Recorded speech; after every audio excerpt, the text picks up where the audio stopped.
Rail is not the enemy. They've got to answer the question, why weren't they listening to the warnings that were actually coming through the system, and why did it take so long to respond? Senator James Lankford talking about the East Palestine train derailment. Tomorrow, we may finally get answers, maybe, to some of those questions when Norfolk Southern CEO testifies before Congress. We'll probably actually hear much of the same that we've heard from him in his interviews and what he's going to say tomorrow and the next day that he testifies, which is really nothing at all. One thing to keep in mind, the rail lobby is so powerful, they donated almost $800,000 to congressional campaigns of both parties, $1.8 million to lobbying efforts. Chris Stirewalt is here, NewsNation political editor.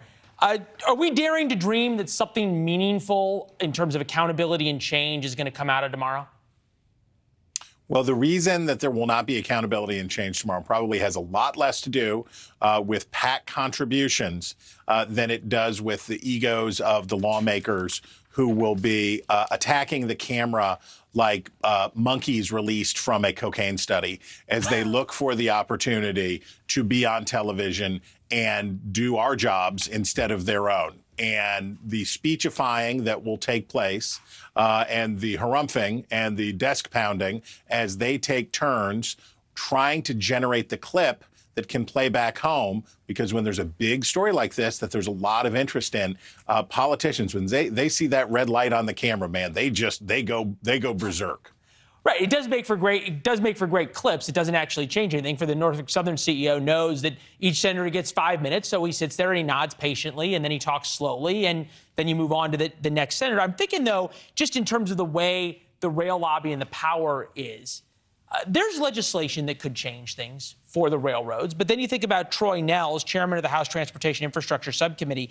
The rail industry has a very high success rate of moving hazardous materials to the point of 99+%. Let's not have more burdensome regulation and all that other stuff. This is the same Texas congressman who showed up in East Palestine to drink the water. There's something a little grotesque about a congressman being the Norfolk Southern spokesperson?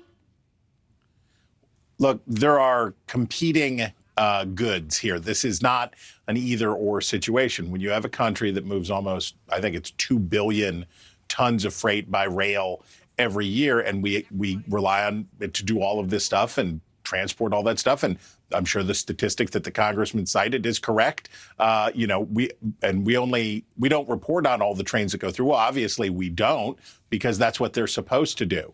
Finding the balance to do this correctly so that it's not a demagogic attack that is done to score political points, but actually resolves the questions at hand, or anybody who is pretending that somehow we could live in a world where there was never a railroad accident, that's not realistic. So finding a way to approach this in a sober, clear-eyed way is very hard. Thanks for watching. Go to newsnationnow.com to find News Nation on your television provider. And don't forget to subscribe. Click the red button to get more of News Nation's fact-driven, unbiased coverage.